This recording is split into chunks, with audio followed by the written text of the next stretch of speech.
Stalin was a dictator of the Union of Soviet Socialist Republics, also known as the USSR, and changed Russia's society. Born on December 18, 1878, Stalin was born into poverty with his parents and was an only child. His father was a shoemaker and an alcoholic, constantly beating his son. Stalin's mother was a laundress. During his early years, he was an underground political agitator and joined the Bolsheviks led by Vladimir Lenin, who would end up being the person that influenced Stalin's actions. Stalin participated in various criminal offenses, such as bank heists. Any money earned went to help fund the Bolshevik Party. However, Stalin was arrested multiple times and was subjected to imprisonment and exile in Siberia because of his criminal acts. In 1906, he married Ekaterina Savandes and had a son, Yakov. Sadly, Ekaterina died of typhus when Yakov was an infant, and Yakov ended up dying a prisoner in Germany during the Second World War.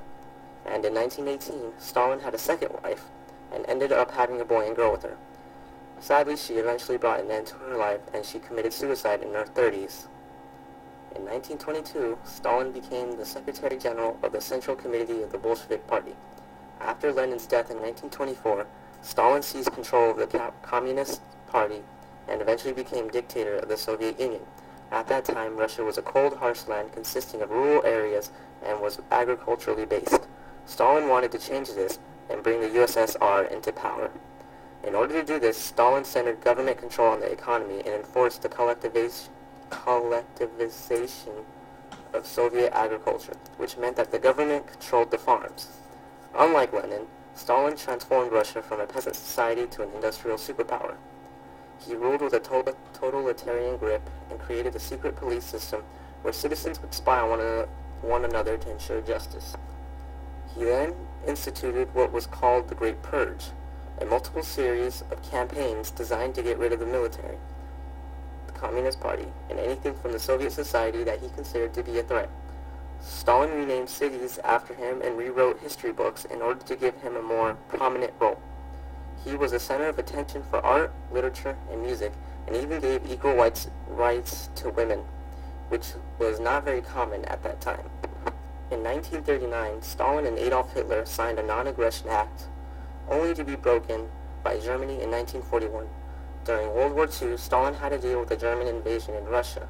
At the Battle of Stalingrad, the Red Army drove out the Germans from Russia.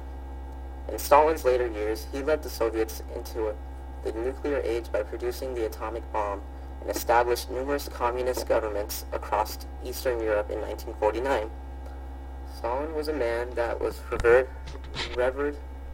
by the people mostly because the citizens did not have a choice. If Stalin was not admired, that person would have been seen as a threat and could have become executed for it. Stalin was a winner when it came to winning the power struggle to become the leader of the Soviet Union and driving out the Germans from his homeland in World War II. What makes Stalin extraordinary is that he managed to become a successful dictator for the USSR, only to build a superior industry and military. He should be remembered because he was the powerful figure that ruled with an iron fist and was potentially responsible for wiping out 43 million people.